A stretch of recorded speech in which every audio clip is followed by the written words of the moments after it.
बिस्मिल्लाहिर्रहमानिर्रहीम। अस्सलामु अलैकुम वरहमतुल्लाहि वबरकातुह।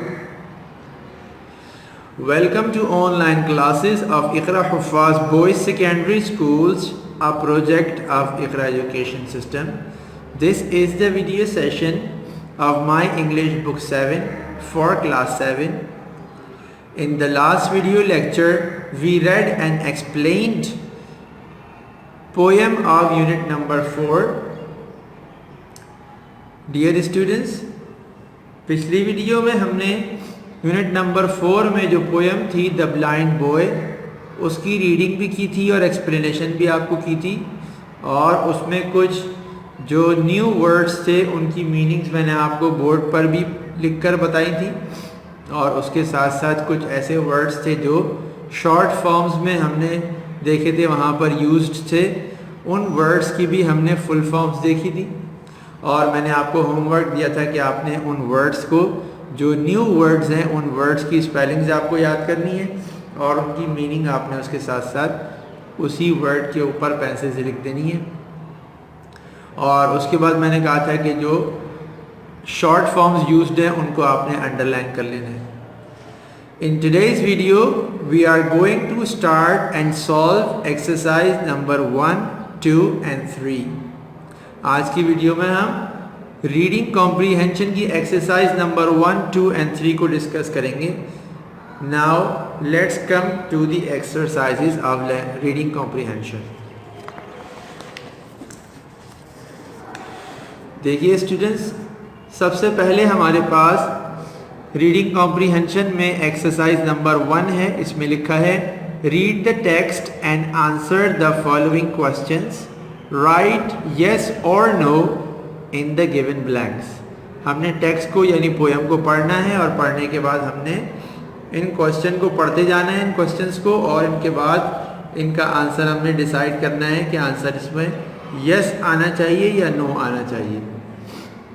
पोएम तो हम पढ़ ही चुके हैं अच्छी तरह से, आप एक्सप्लेनेशन भी उसकी सुन चुके हैं। क्वेश्चन नंबर 1 हम देखते हैं। इसका क्वेश्चन नंबर 1 है, was the boy blind from birth? कि वो जो बच्चा था क्या वो पैदाइशी तौर पर नाबीना था?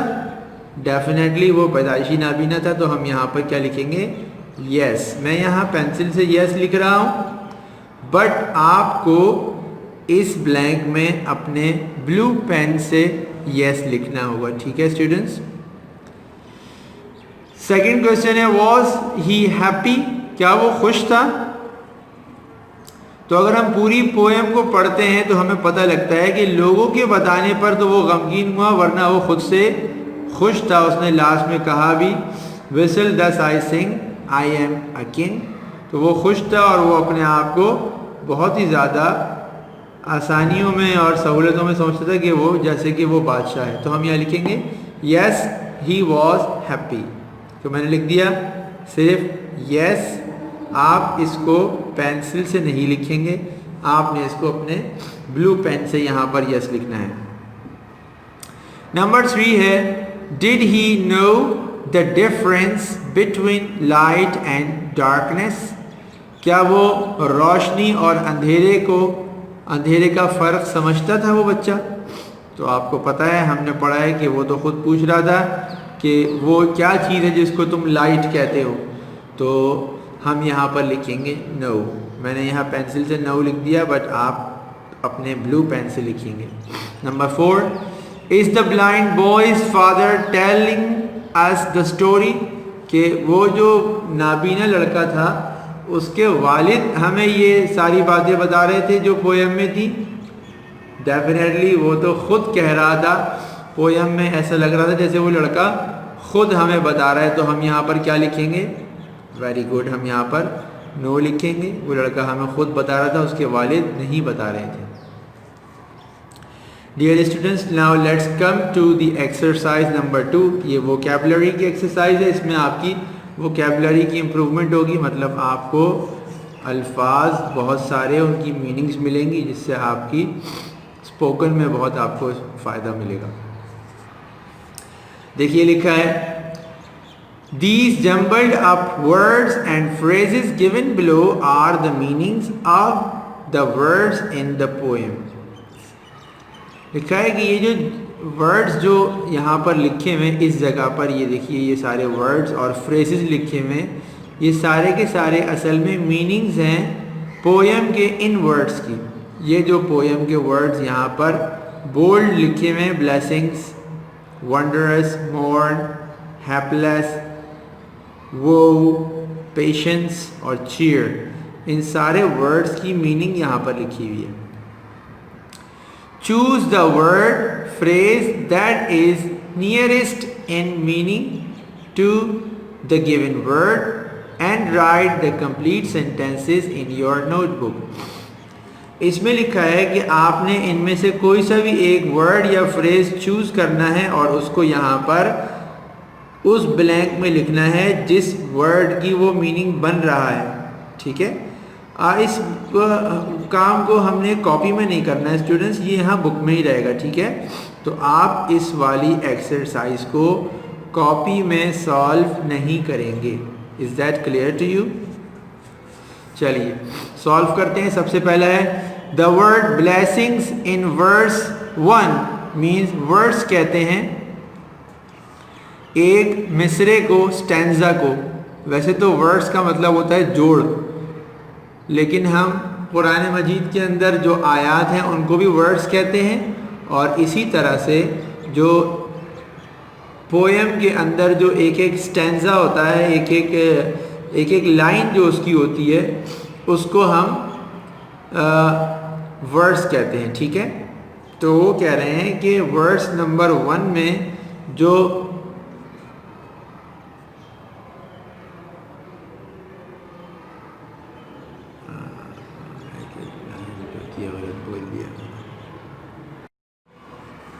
डियर स्टूडेंट्स, एक्सरसाइज नंबर 2 देखते हैं। लिखा है these jumbled up words and phrases given below are the meanings of the words in the poem.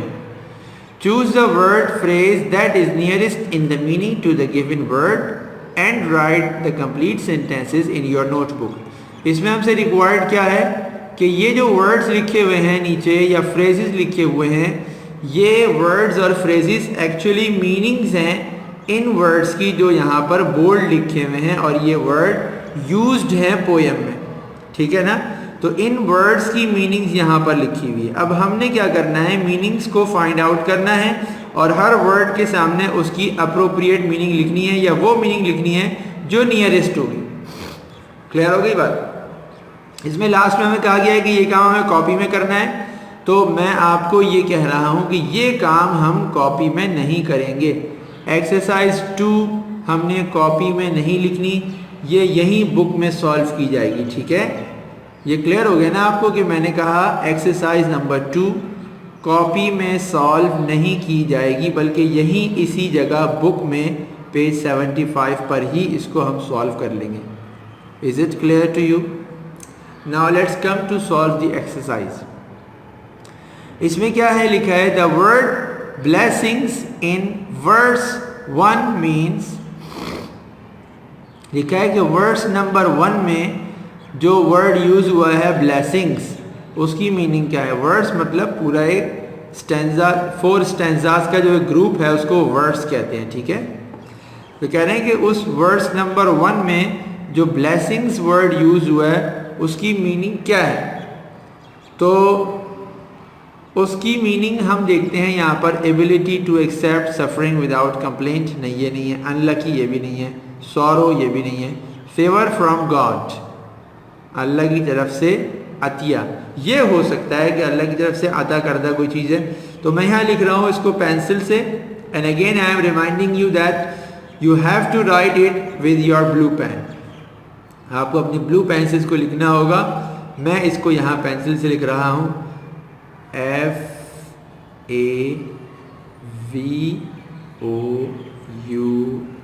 Favour, FROM, from, GOD, God. ठीक है, फेवर फ्रॉम गॉड। नंबर 2 है the word wondrous in verse number 2 means, verse number 2 में जो word use किया गया है wondrous, उस wondrous word की मीनिंग क्या है? ये तो हम पढ़ चुके हैं, ये वाला है नहीं, अनलकी नहीं हो सकता, सॉरो नहीं हो सकता, misfortune, loss, giving happiness, Joy, wonderful, wonderful हो सकता है। तो यहाँ लिख देते हैं हम वंडरफुल, WONDERFUL। अगेन मैंने इसको पेंसिल से सॉल्व किया है, आप इसको अपने ब्लू पेन से सॉल्व करेंगे, यही बुक में, कॉपी में इसको सॉल्व नहीं करना। Word number 3, the word mourn in verse number 4 means, mourn जो वर्ड है वर्स नंबर 4 में, इसकी क्या मीनिंग है? हमने उर्दू में इसकी मीनिंग करी थी मातम करना। तो यहां पर देखिए, show sorrow over the loss of something, किसी चीज के नुकसान पर गम का इजहार करना। तो मैं यही पूरा लिख देता हूं, देखिए जिस तरह मैं यहां इसको पूरा करूंगा आप भी इसको इसी तरह लिखेंगे। SHOW show, SORROW sorrow, OVER over, THE the,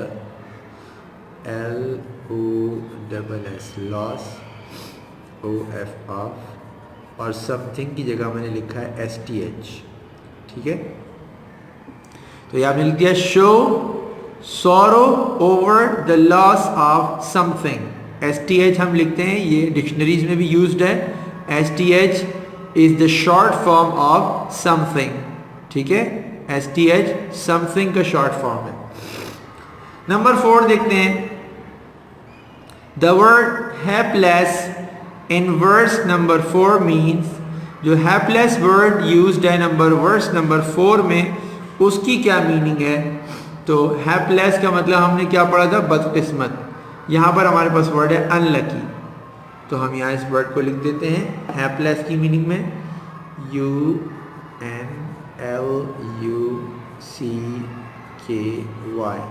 again मैं रिमाइंड करा रहा हूँ आपको कि ये काम आपको पेन से सॉल्व करना है, यहाँ पेंसिल से नहीं करना है। Number 5, the word O in verse 4 means, वो जो वर्ड्स है वर्स नंबर 4 में, इस वर्ड की क्या मीनिंग है? इस वर्ड की मीनिंग सॉरो यहाँ पर हमें नजर आ रही है। सॉरो का मतलब भी क्या है? परेशानी, गम। SORROW sorrow. ठीक है, second last word, the word patience. Patience का मतलब क्या है? पेशेंस का मतलब मैंने उर्दू में लिखवाया था सब्र, और यहाँ इंग्लिश में देखिए ability to accept suffering without complaint, कि किसी भी चीज़ के साथ किसी भी हालात में बग़ैर शिकायत के गुजारा करने को कहते हैं पेशेंस। ठीक है, तो अब ये पूरी इतनी लंबी जो मीनिंग लिखी हुई है यहाँ पर मैं भी लिख रहा हूँ आपके सामने, और आप इसको ऐसे ही यहाँ पर लिखने की कोशिश करेंगे। ABILITY ability, to ACCEPT accept, SUFFERING suffering, without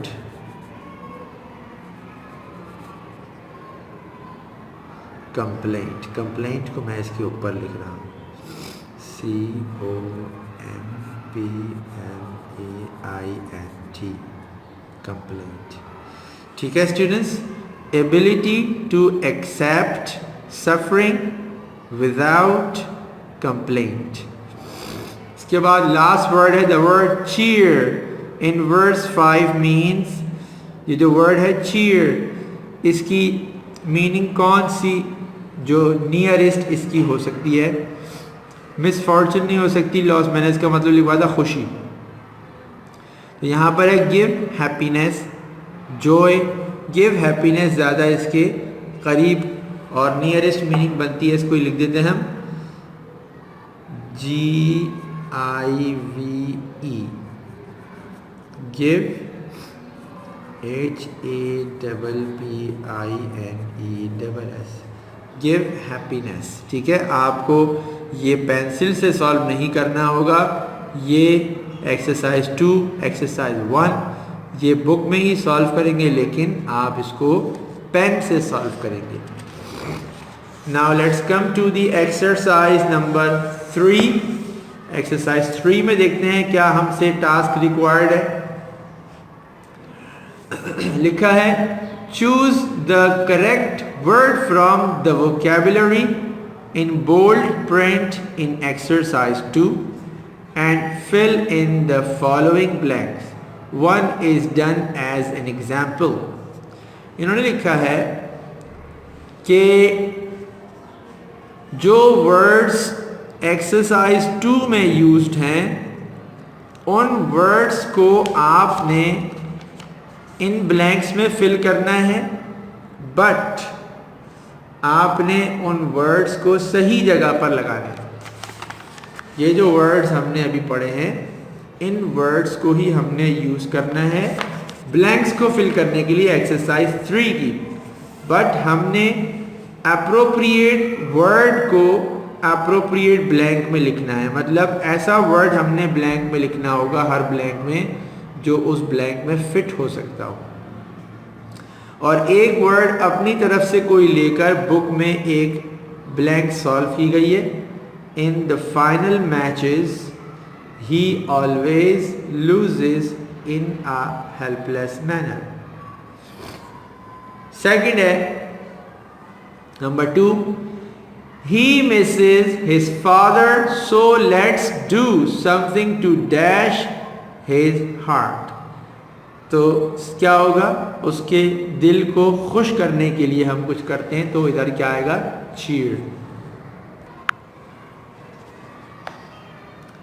CHEER, cheer। मैंने यहाँ पर वर्ड्स लिखने हैं, दोबारा से ब्लैंक को फिल करने के लिए पेंसिल से लिखूंगा मैं, और आपको ये याद होना चाहिए कि ये वर्ड्स हम पेंसिल से नहीं, यहाँ पर अपने ब्लू पेन से लिखेंगे। ब्लैंक नंबर 3, इसका सेंटेंस है there are many dash things to see in nature. There are many, yes, very good, आप लोगों में से बहुत सारों ने सही सोचा, that is wondrous,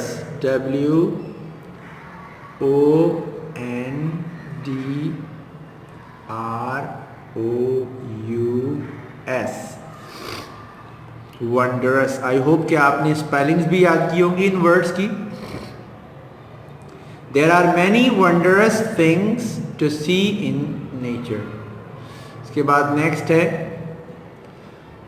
we should show dash when old people do not understand what we say. Definitely, बिल्कुल सही सोचा आपने कि जब बुजुर्ग हजरात कोई बात ना समझें तो हमें किस चीज़ का इजहार करना चाहिए, that is patience, PATIENCE,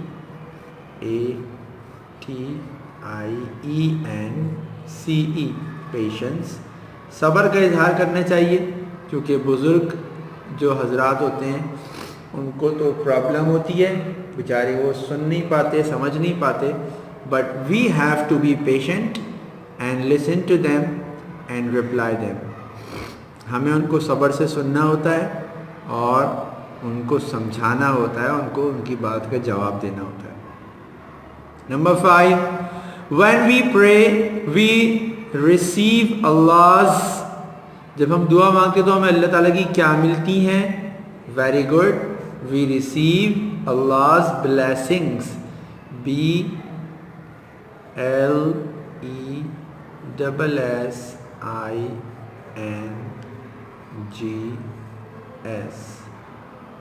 blessings।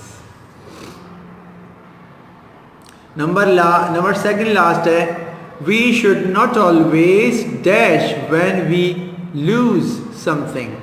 जब हमसे कोई चीज़ गुम हो जाए तो हमें क्या नहीं करना चाहिए? हमें गम का इजहार करने के लिए शोर शराबा और मातम नहीं करना चाहिए। और इसके लिए वर्ड हमने क्या यूज़ किया है? मॉर्न,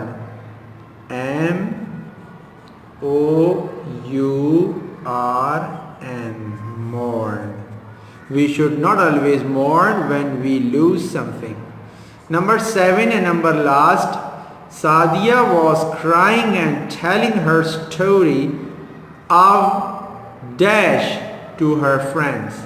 किस चीज़ की वो स्टोरी सुना रही थी रोते हुए? स्टोरी ऑफ वो, WOE। ये वर्ड हमने जब पोएम में पढ़ा था तो ये वर्ड रह गया होगा, दैट इज वो। इसको प्रोनाउंस करते हैं वो, और इसकी मीनिंग है प्रॉब्लम्स या उर्दू में परेशानी वगैरह, इसके लिए हम यूज़ करते हैं। तो वो अपनी प्रॉब्लम्स और अपनी परेशानियाँ बताते हुए अपने दोस्तों को वो क्या कर रही थी? रो रही थी।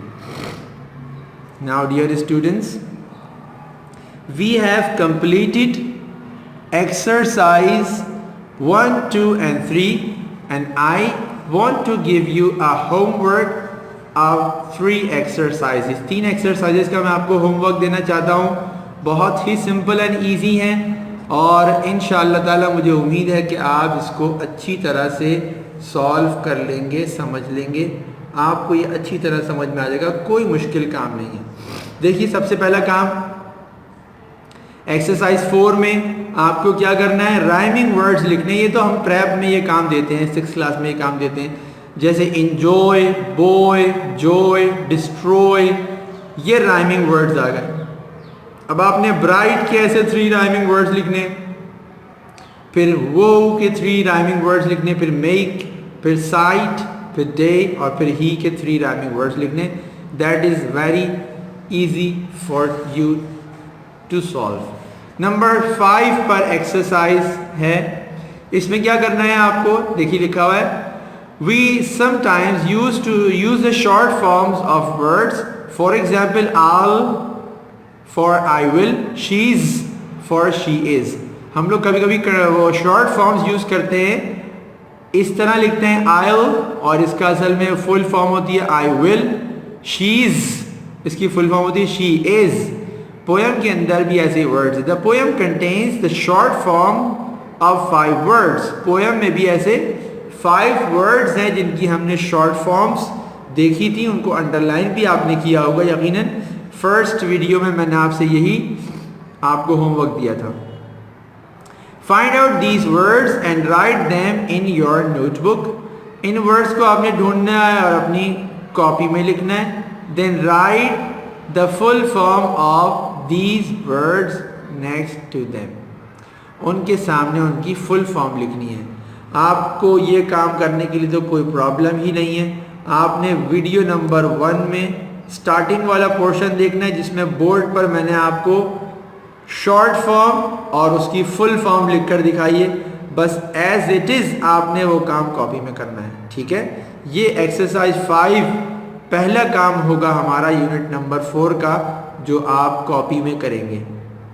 Is that clear to you?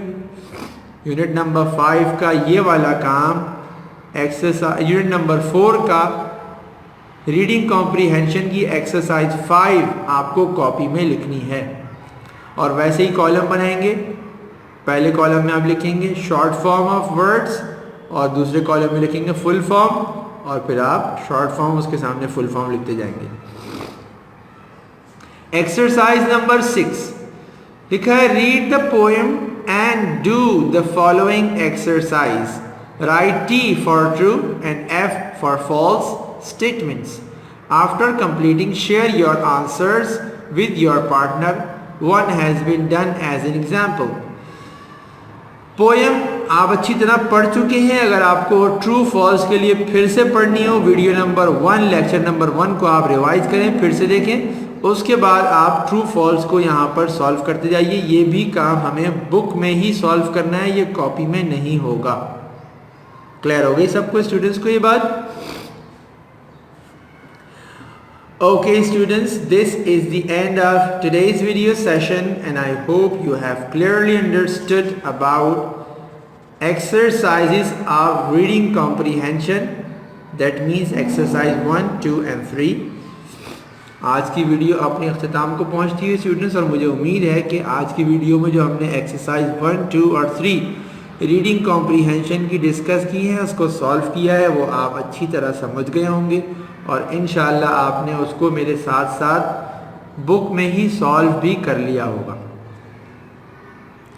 I strongly advise you to do a lot of practice. In case of any problem, you may leave us a message. Inshallah ta'ala, we will give you immediate feedback.